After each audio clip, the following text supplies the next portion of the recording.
Welcome to this month's Just Ask John segment, brought to you by JRC Consulting Group.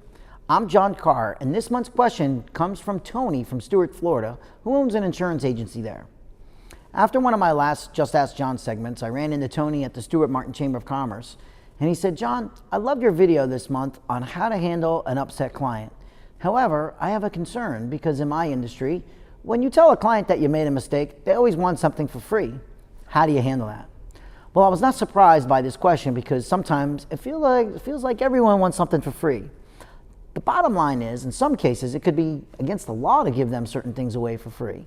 So I still believe in owning up to it when we make a mistake is a good thing. However, if you know your client, then you need to make sure you handle each one accordingly. If you explain the situation and the client still insists they want something for free, I would suggest buying them a dinner at a local restaurant or tickets to a show or a movie.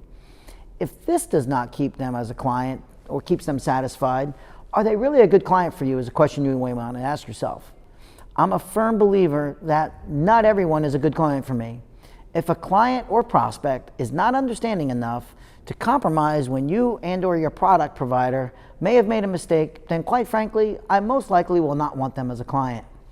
This may sound harsh. However, if you do an analysis on how much you profit from certain clients, you may be surprised and will limit how much time you will give and or take from that particular client. So to summarize for you, Tony, I think we still own up to it, stand our ground of not giving away free consulting or free services, and this has to be handled delicately. You know, the outcome sometimes is you might have to replace that client.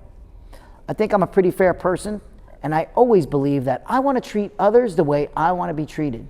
So if their expectation is not in line with that, then it is time for me to find a new client. So I hope that helps, Tony, and thanks again for tuning in. And if you have any other questions you'd like to send us, send it to John at JRC Consulting Group.